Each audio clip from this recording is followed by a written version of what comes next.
Hey guys, Red here, and today is going to be an interesting video because this is the first style of Red interviews with the interviewer. No, wait, he's the guy being interviewed. I'm not sure what you call him, but being on the web camera. I So it'd think be an interviewee. interviewee. Oh, okay. I'm sorry. I'm new at all these tech words. Yeah, me too. So instead of being a podcast, quote unquote, this is a You can see him and do all of the things he does. So, yeah. Huh. Neat. Odd. Anyways, so let's get straight to the question. Oh yeah. By the way, I never introduced who this is. This is. Oh, actually, how about you introduce yourself? Well, I am Michael Givens, Givens. I am a film director and cinematographer, and I live in Charleston, South Carolina. I was in LA for a long time, but I got out of that. And I've worked on about 60 movies and about 1,000 TV commercials. Jeez. Plus, Oh, sorry. plus, also in between that, I run an acting and film institute in Charleston. That's a lot of things. It's a bunch of stuff. You're a very busy man. Can be. Okay. You seem pretty busy too there. Now, should I call you Red? Red the Kid? Just Red's fine. Red's good. Okay. All right. So that was the first question. You are pretty much just actually, what have you worked on, like the name wise? I think the biggest one people know is Coyote Ugly, and I directed the second unit of that. And then I did the Celestine Prophecy, Angel Camouflaged. The best thing to do is to go on IMDb, and if you look me up on IMDb, just put an R in front of my name because my first name is really Robert, but nobody calls me that except for the police and the first day of school. School was over a long time ago, but the police are still after me. Yeah. Well, you can't stop them. I might put his IMDb page in the description. I think probably. I wouldn't see any reason why not. All right. Yeah. If you'd like, you could also put the film school in, which is mgafilm.org. I'm gonna put that too. All right. Okay. I might put that, and you just send me that on Skype, and I'll put it in the description. If I didn't, that probably is because I forgot to or something.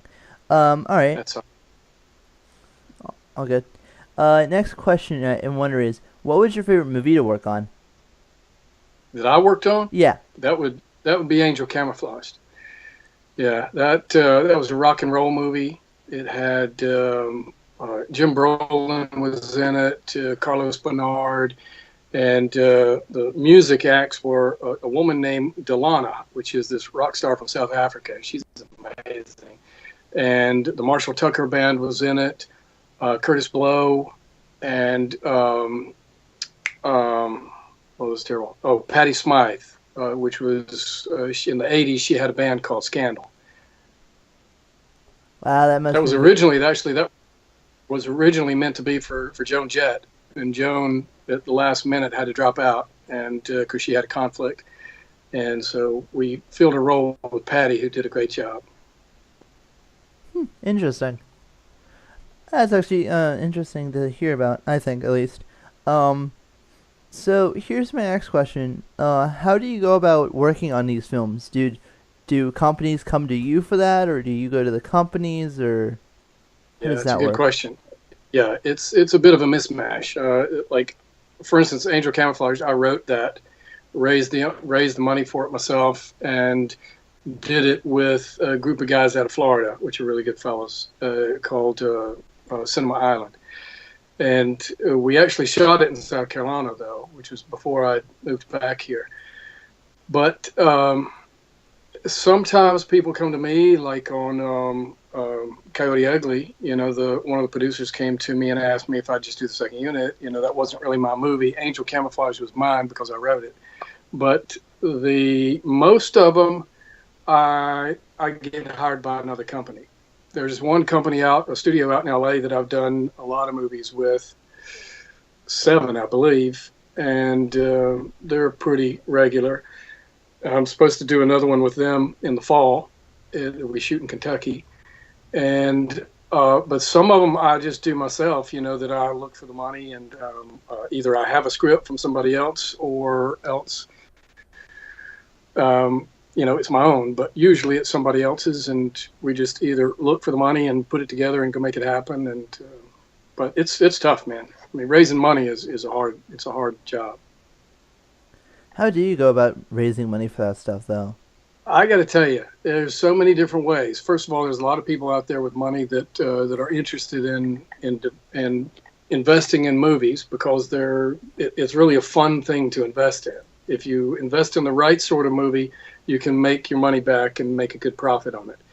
If you don't, you're gonna lose your shirt. But to a lot of people, it's kind of what's called a sexy investment, because they come to the set and they meet movie stars and that sort of stuff, but also they've got something that'll basically last, forever. Their grandkids will be looking at a movie that that they're listed as producer on, and it's really just a fun thing to do. So, but again, you find people that are interested in investing. You go to people that are normally investing in movies.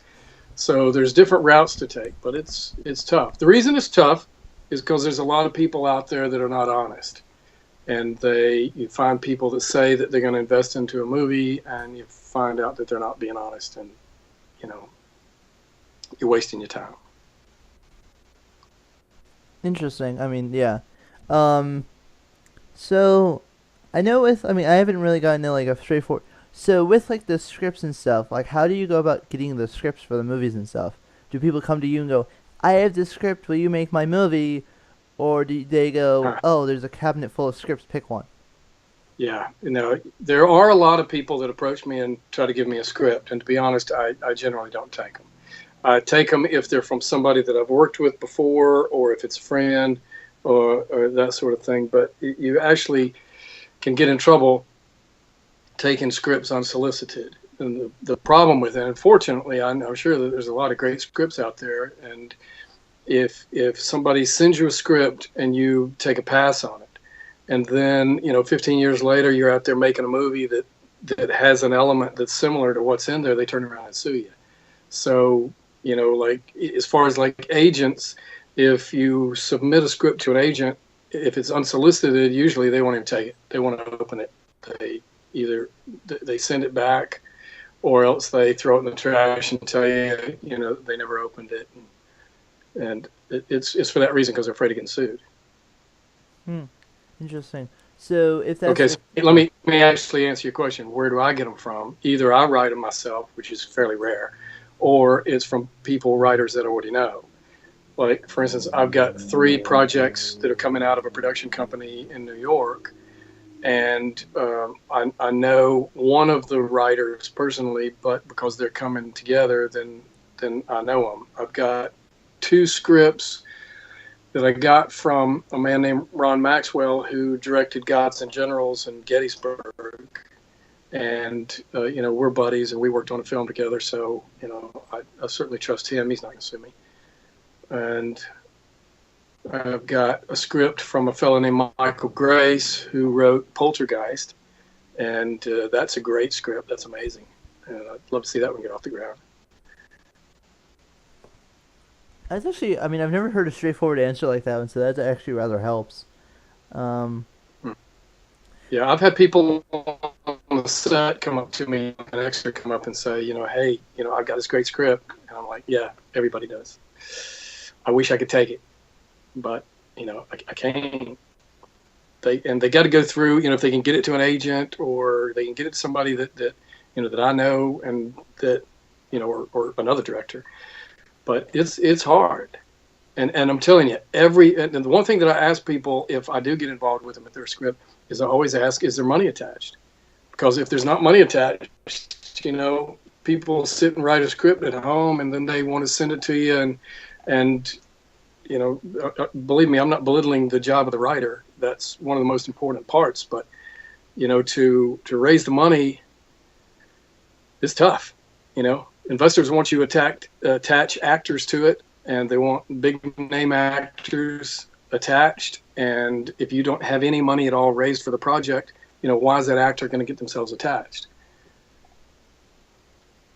Yeah. You know what I mean? Yeah, I gotcha. Because they're not going to hold their place, like forever to go shoot this movie, and what they're going to want to do if they're a big enough actor, they're going to want you to have money in escrow. They're going to want you to pay them part of it. And the only way to do that is to have money. And so, investors want to see that, and it's really hard to do. I've told investors before, hey, why don't you give me a letter that says that you will definitely finance the film if I can get a letter of intent from this particular actor? Then I could probably go to the actor, and the actor would probably give me a letter. But they just don't do it that way. And so it's very difficult. Like, I'll give you an example. You remember that movie that Martin Scorsese made, Wolf of Wall Street, with Leonardo DiCaprio a few years ago? Won lots of Academy Awards. I haven't seen it, but I've heard of it. Yeah. Okay. Well, there's lots of. It's got more F words in it than any other movie, and it's a good movie regardless of that. But it took them. I can't remember if it was 7 or 9 years to get their movie off the ground. And you got to imagine, if it takes a guy as connected as Martin Scorsese 7 to 9 years to get a movie off the ground, and that just means getting the money for it. If it takes him that long, how long does it take, for a guy like me? It's annoying, to be honest. Yeah. It's tough. I mean, anybody that tells you that movie making is easy is either lying or they're not in the business. So, okay. Do you have okay, you have already answered that one. So I know you did Opposite Day, didn't you? Oh, I did, yeah. Opposite Day. I remember that one because I came to the same. Were you a real kid when you saw that? It was the same year that I met you that I looked it up on Netflix, I think. Oh, really? Yeah, I think so. I think it was back in 2011. That's a cute movie, though. I mean, it's got Ariel Winter in it, and Billy Unger, and French Stewart was in it. George Wendt from Cheers. It was a fun movie, but it's for kids. It's not for adults. Right. Yeah. And it's a goofy little movie that kids love, and I think that's cool. It was fun to make. I know you had kid actors on there. Are kid actors as bad as people say they are? No, some of them are great. Some of them are really fantastic. I don't remember a bad kid on there. That was they were really good kids. And as a matter of fact, let me see.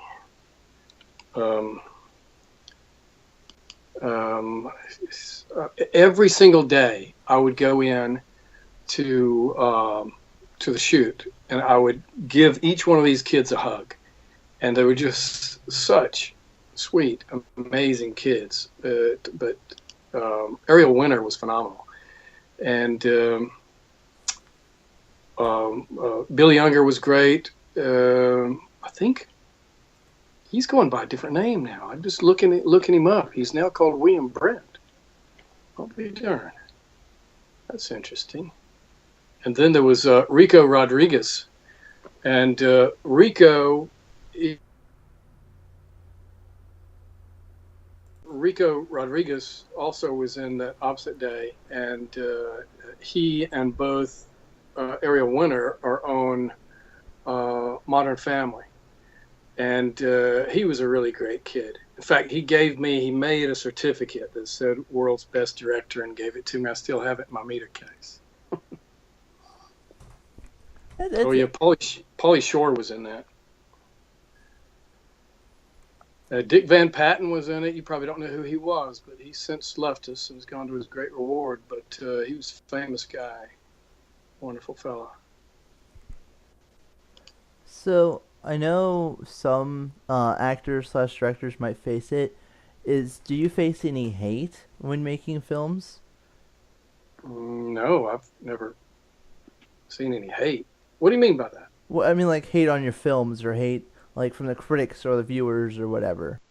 I can't read critics. Oh my goodness. I mean, if you're going to make a kids movie, you can't read what the critics say. You can't. I mean, it's a joke. It's amazing. I mean, critics, and the other thing, it's like since the era of Rotten Tomatoes, there's so many people that critique, and you have a place, like IMDb, where people can go and write stuff. And I happen to know there was one movie that I made that there was an actor that was angry at somebody in the production company, and so he went on there and wrote a scathing review under a different name, but then crowed about his own character and said, "Yeah, everybody stinks in this movie except for this guy." And you're like, "That's interesting." Okay, yeah, I can't pay any attention to it. I mean, the reviews are if it makes any money. If it makes money and the investors make their money back, and you get hired on another movie, that's great. But I don't read it. I'm sure, there's people that pick on things. I did a series of Christmas movies, and some people pick on those things, and yeah, I don't care. Those Christmas movies sell out every year at Walmart. That's all that matters. You know what I'm saying? Yeah, no, I gotcha. So, in other words, like with hate that you face, you just decide to ignore it. Like you don't even look at it. You're not even gonna mess with it at all. No, I don't know. And I'll tell you this though, I put as much credence in a good review as I do in a bad one. In other words, I don't pay any attention to it. It's critics, real critics, professional critics, they're good to have. But it's a lot of them are just people that, and they might just love it for a reason that, like, somebody's in it, they like that, or maybe that's my mom that wrote it. I don't know. Although my mom hasn't written any, so she doesn't even have a computer. I mean, it's definitely a way to go. All right. So I didn't know. I mean, okay. So I'm trying to think and make sure I'm not forgetting anything. Now, there's a few movies coming out though that you should know about. There's one. Now, I got to tell you, I don't know if this one's name is going to change because it's changed since we shot it. It was originally called The Clarion Doll, which was a horror film. It's now called The Ghost Beyond, but it's just being edited, so I don't know what it'll really end up being called. But it stars Trevor Donovan and Vale Bloom, and then there's another one called Riley's Peak, and I think that one will keep its name. But that one stars John Voight, and those should be out this year. And what else?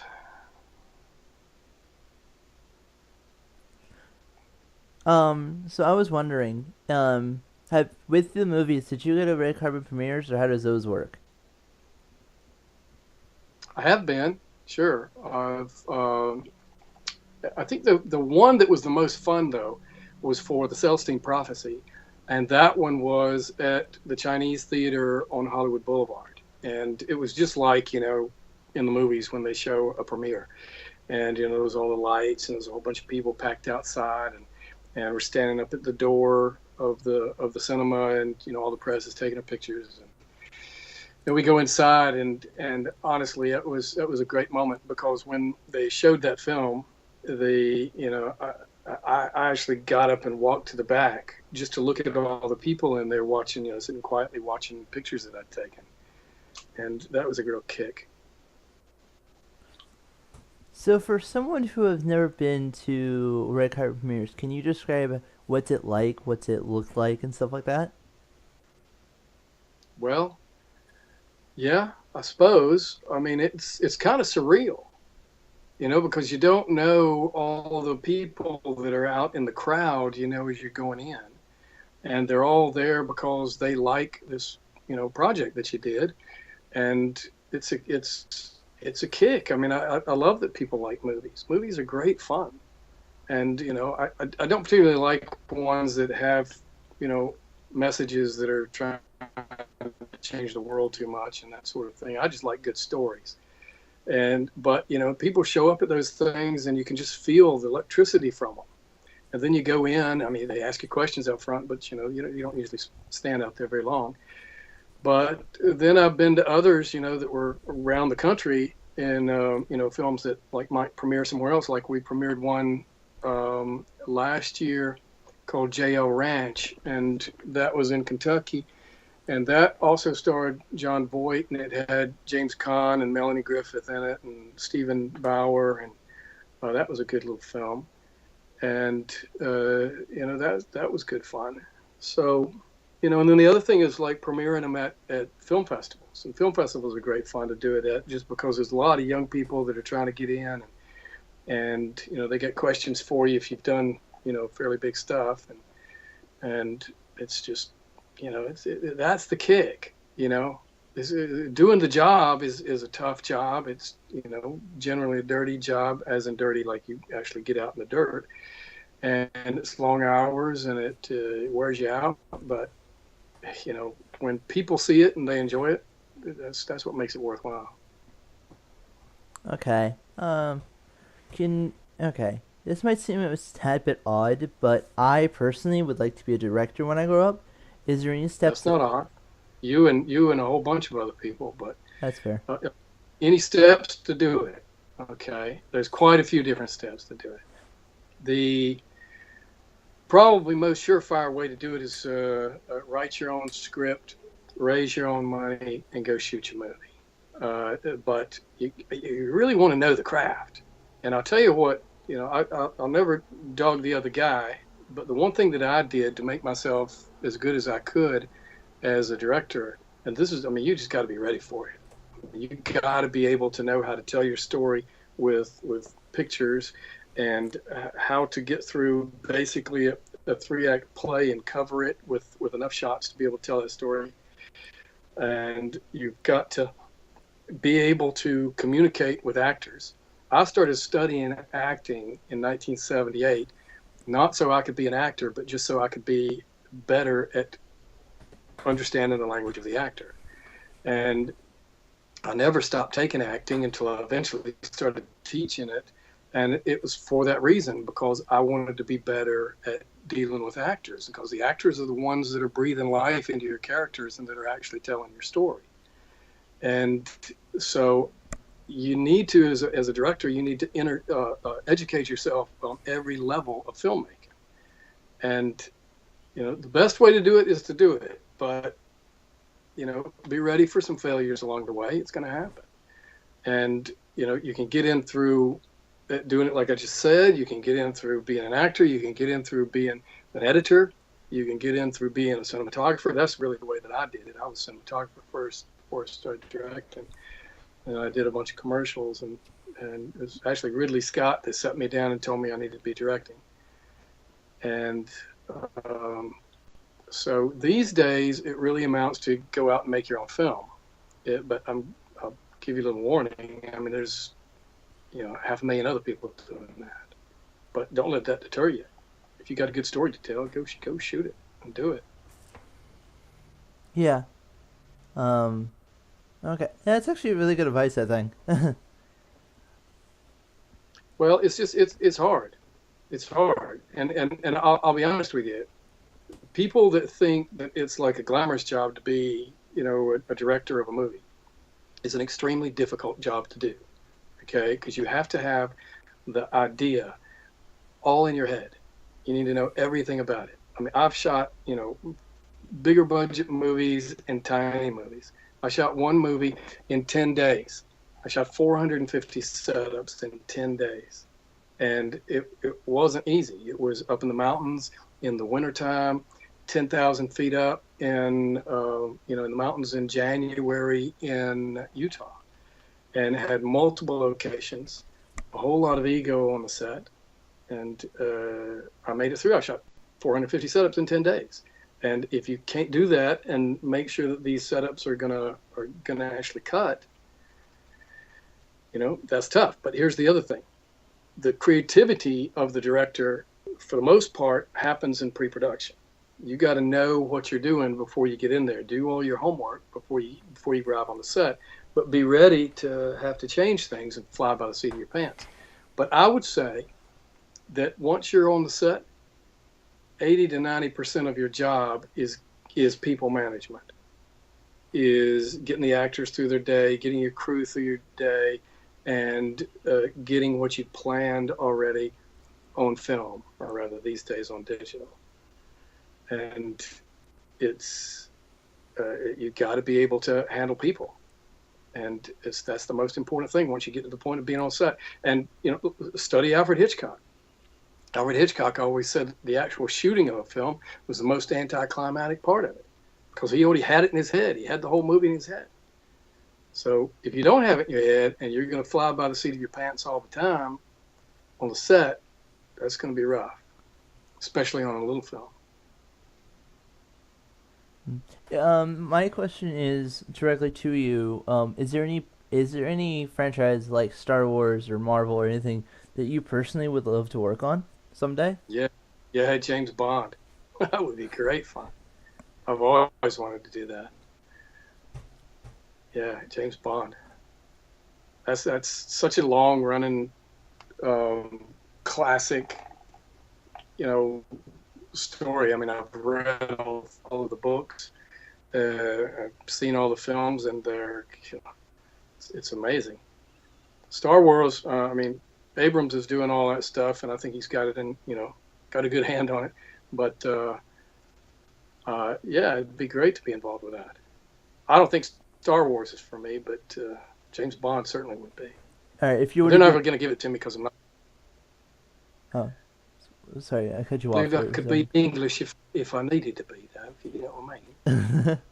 Just cute, just makes an appearance.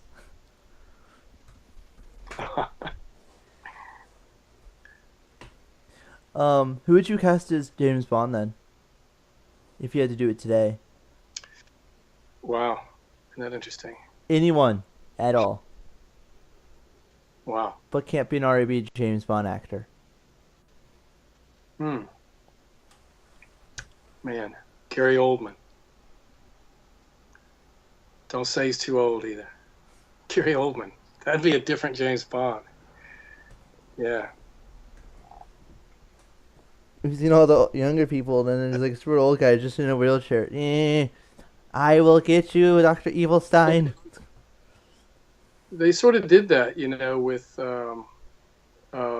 Sean Connery, when he came back and did some, because there was some that weren't done by Broccoli. It was like one that was done by, or two that was done by somebody else, and it came out just about the same time as the Broccoli one. This was back in the early '80s. But I mean, Gary Oldman would put a crazy spin on it. Interesting way of thinking about it. Like, interesting way of choosing. Have you ever wanted to work on a TV show, or do you think TV show would not be for you? No, I'd love to work on a TV show. It's funny, man. It's clicky. I mean, everybody these days pretty much works on TV series, and I still pretty much just do feature films. But I'll be honest. I don't hardly look at TV. I don't have a regular TV. I'll look at. I don't want to plug anybody, but I look at that cable channel that's got red letters on their name, and I like some of those shows, but I hope they don't strike. I hope these dang writers don't strike. In a couple of weeks, that's gonna destroy things. Yeah, I mean that's because everything it's so TV driven now. There's so many. I mean, it's like now they're all episodic. There's all these shows that just kind of go on forever. And 10 years ago when they struck, it wasn't like that. And, it takes pretty much a year to make a feature film. And so, work kept happening for a little while, except for television. They would just ran reruns, but, it destroyed people. Yeah. Destroyed their families. People lost their houses, their relationships tore up. There's probably a few fellas that took their own lives. It's not good. And I understand, what they want. Some of it I agree with it, some of it I don't. I just think that they do this stuff too willy-nilly. And I'm certainly not on the side of the producers or the writer's side. It's just, it's devastating for the whole industry. Yeah. I have to agree with you there. I think it's rather interesting, honestly, because I'm going, I don't know I had an idea what to say, and I had questions, but then I'm like, oh, I'm just all chill about this, just not even looking really most of the time. Okay, so with these, I think I can remember something from like 5 minutes ago. What do you think you should be able to deal with when it comes to wanting to be a director? What do you mean by that? Well, like Uh, you had what do mentioned you need to how be able to do? What do you need to be able to deal with? You mean if you're trying to be a director, what are some things that you need to be prepared to deal with? yeah, that.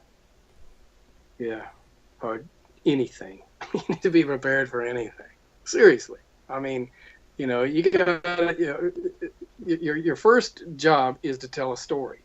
Another job you have is you need to do your best to make your day. If you don't make your day, in other words, if you don't get all your shots done in one day, if that happens a few times, there's going to be somebody come along and fire you. Okay, and you got to get to the end of the film, costing the production company too much more money than they've already put out. And if it's your own money, you're sure going to understand that. But there's a finite amount of money that you have to deal with. And I remember one time a woman called me up, and she was going to Russia to shoot something. It was commercial, and she'd never been out of the country to shoot. And she was pretty well-known commercial director, and I didn't know her, but she called me up and wanted to know my advice on what she should, be prepared for. And I said, well, first thing, because I've shot in Russia quite a few times, and I said, one thing you should realize is you're not going to get the same toys that you have to play with, in America. You're not going to go there. They're not going to give you a techno crane. They're not going to give you a steady cam. They might not have the lenses you want or the filters you want or even the sort of lights that you're used to working with. And she said, well, I have to have that. And I said, well, no, you don't. And you're not just hired as a director because you've got this great reel. You're hired because you know how to solve problems. And so what happens in that situation is you need to figure out how you're going to get the same sort of shot without that stuff. And that's part of your job. And it doesn't mean that you have to have it in your own head. You sit down with your team. This is one of the things I learned from Ridley Scott. Ridley, when we would shoot together, he would get all of his keys together in a room, and sometimes we'd draw pictures and talk about what the shots were that we were going to do. And it was, the question always was, how are we going to get this? How are we going to get that? And people would have different ideas. And honestly, Ridley always knew what he was going to do, always. And he always felt good as one of his people if you came up with the idea that he went with, or if he agreed with you. I was 20-something years old working with Ridley Scott, so I was just pretty excited to be there. But that's one thing that you should do. You need to surround yourself with people that you think are really good, that are talented, and use their talents. Talk to them and explain, what the problem is that you're trying to solve, and hopefully they'll help pull you through. Yeah, I gotcha. Oh, I think that's all the questions I have for you. I think that's gonna actually do it for this interview. All right. This has It's been a pleasure. Yeah. What? It's been a pleasure. It's been Red Interviews, and I'll see you guys later. Goodbye.